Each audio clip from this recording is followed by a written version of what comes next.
You know, it's funny how a simple pair of shoes worn on a muddy field can tell such a powerful story about money, innovation, and global ambition.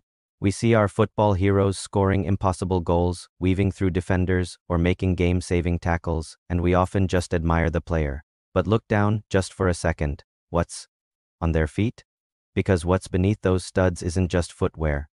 It's a battleground, a relentless pursuit of performance and profit.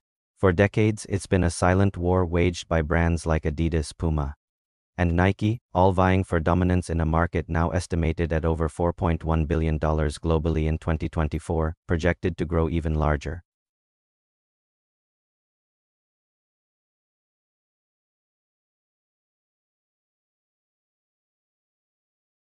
Imagine trying to sprint for 90 minutes in something clunky and stiff, often with nails hammered into the soles for grip until those dangerously sharp protrusions were thankfully banned. These were rudimentary, uncomfortable contraptions, offering little more than basic foot protection during a rough and tumble game. But then, in the 1920s, a quiet revolution began in a small German town. Two brothers, Adolf and Rudolf Dassler, driven by a passion for athletics, started making specialized sports shoes.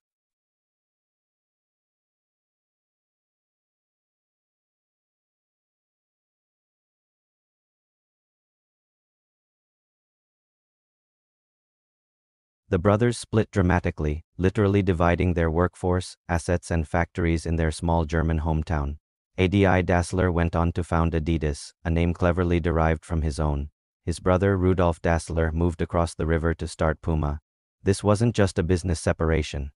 It was the birth of one of the fiercest, longest-running rivalries in sports history, a microeconomic battle for market share and athletic supremacy that would define the football boot industry for generations.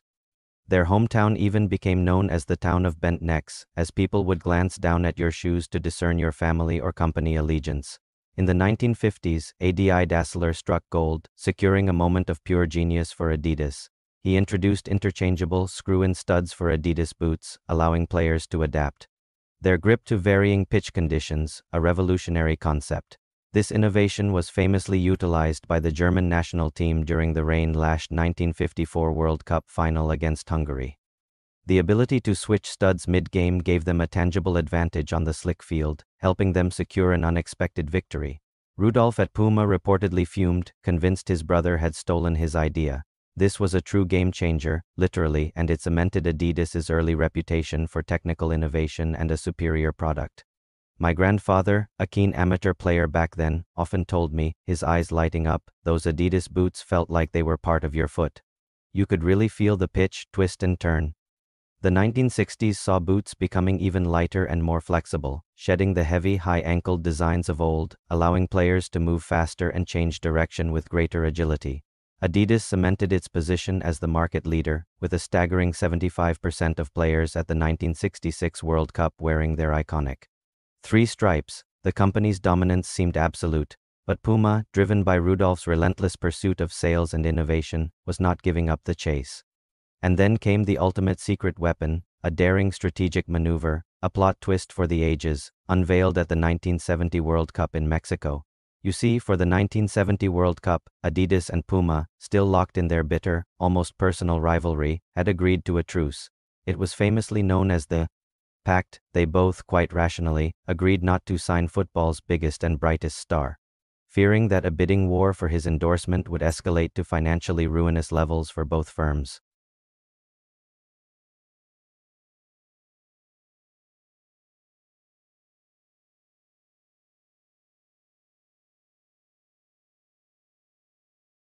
And as he performed this seemingly innocuous, everyday act, the global television cameras, now broadcasting in vibrant color for the very first time, dutifully zoomed in for a close-up. There, clear as day, for millions around the world to see, were his brand-new Puma King boots, the distinct Puma logo proudly displayed. The 1970s and 80s saw both Adidas and Puma solidify their positions, each vying for supremacy through constant innovation and player endorsements.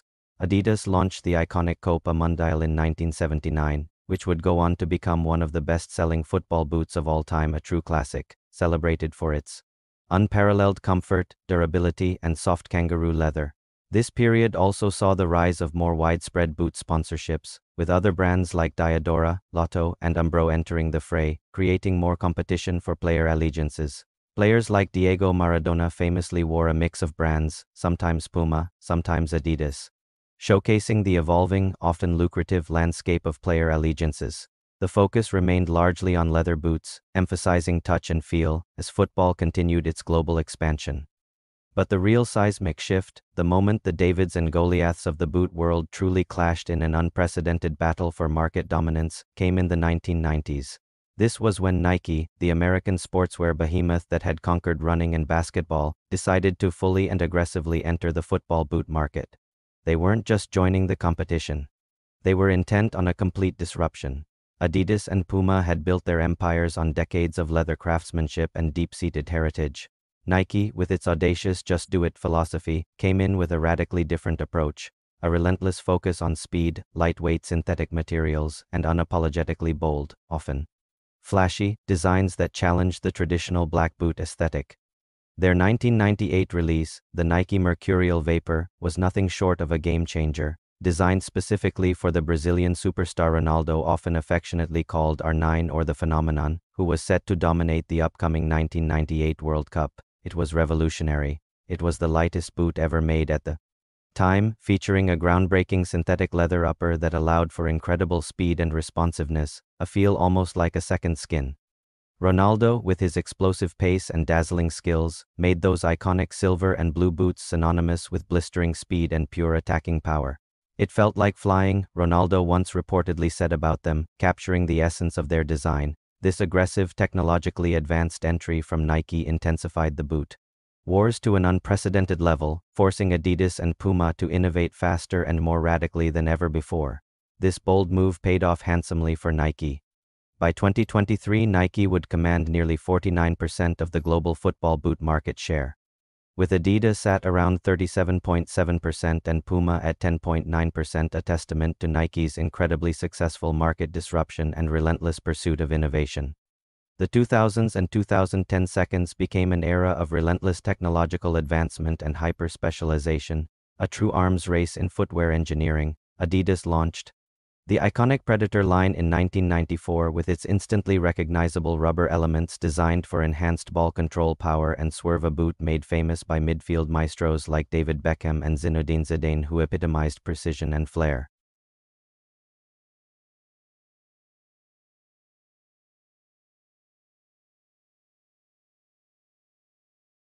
The football boot was no longer just a piece of equipment. It was a highly specialized instrument, a technological extension of the player's foot.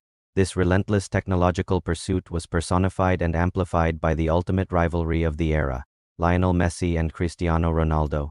Their on-pitch battle for supremacy was mirrored by a constant, global battle for brand supremacy, influencing millions of purchase decisions worldwide.